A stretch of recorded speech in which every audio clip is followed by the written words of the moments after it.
Livre de la sagesse, chapitre 17. Car vos jugements sont grands et difficiles à expliquer. Aussi les âmes sans instruction se sont-elles égarées. Alors que les méchants s'étaient persuadés qu'ils pouvaient opprimer la nation sainte, enchaînés par les ténèbres et prisonniers d'une longue nuit, enfermés sous leur toit, ils gisaient là, fuyant eux-mêmes votre incessante providence. Alors qu'ils imaginaient rester cachés avec leurs péchés secrets, sous le voile épais de l'oubli, ils furent dispersés, saisis d'une horrible épouvante et effrayés par des fantômes.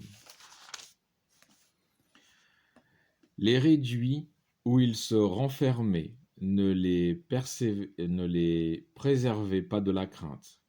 Des bruits effrayants retentissaient autour d'eux, et des spectres leur apparaissaient avec des visages lugubres. Il n'y avait pas de feu capable de donner de la lumière, et les flammes brillantes des astres ne pouvaient éclairer cette horrible nuit. Parfois seulement leur apparaissait une masse de feu, allumée d'elle-même, effrayante, et épouvantés de cette vision dont ils n'apercevaient pas la cause, ils jugeaient ces apparitions plus terribles encore. L'art dérisoire des magiciens était à bout, et leur prétention à la sagesse honteusement convaincue de fausseté, eux qui se faisaient forts de chasser des âmes malades la terreur et le trouble, ils étaient malades eux-mêmes d'une peur ridicule, car, quoiqu'il n'y eût rien de terrible pour les effrayer, le passage des animaux et le sifflement des serpents les terrifiaient, et ils mouraient de frayeur, se refusant à voir cet air auquel nul ne peut échapper. Car la perversité est craintive, condamnée qu'elle est par son propre témoignage, pressée par sa conscience. Elle s'exagère toujours le mal. La crainte, en effet, n'est pas autre chose que l'abandon des secours qu'apporterait la réflexion. L'espérance étant moindre au fond du cœur, on s'effraie d'autant plus d'ignorer la cause de ces tourments. Eux, pendant cette nuit d'impuissance, sortis des profondeurs du shéol impuissants, endormis du même sommeil, étaient tantôt agités par des spectres terrifiants, tantôt abattus par la défaillance de leur âme. Car une épouvante subite et inattendue s'était répandue sur eux. De même tous les autres, quels qu'ils fussent, tombant là sans force, étaient retenus comme enfermés dans une prison sans verrou.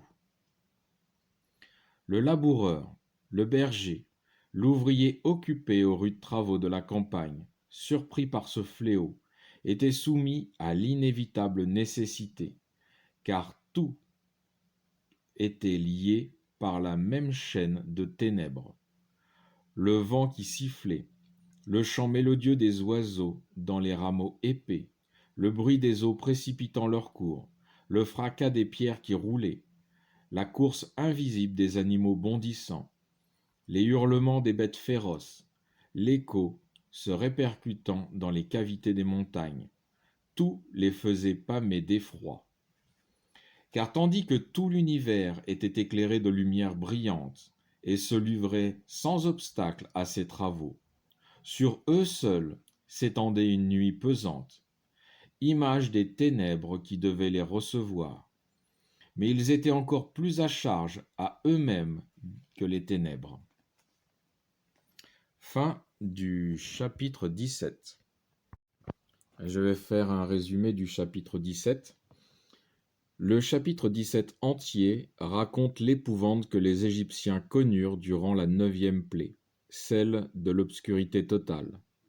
Durant 3 jours, le texte de l'Exode, chapitre 9, verset 23, dit que les Égyptiens étaient dans le noir complet, qu'ils ne se voyaient pas l'un l'autre, et que nul ne bougea de sa place durant cette période.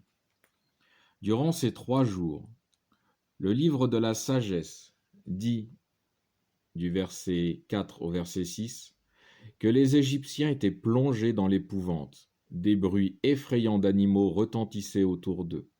Des spectres leur apparaissaient avec un visage lugubre. Aucun feu ne donnait de lumière, et aucun luminaire soleil, lune, étoiles ne pouvaient éclairer cette obscurité. Il y avait une masse de feu, allumée d'elle-même et effrayante, et épouvanté de cette vision, il jugeait ces apparitions plus terribles encore. Tout ceci est une image que Dieu donna aux Égyptiens seuls, afin de leur faire connaître la ruine et la destruction qu'ils allaient subir avec la 10e plaie et l'extermination de l'armée égyptienne. C'est ce qui ressort du verset 21 qui dit « Sur eux s'étendait une nuit pesante, image des ténèbres qui devaient les recevoir. » Fin du chapitre 17.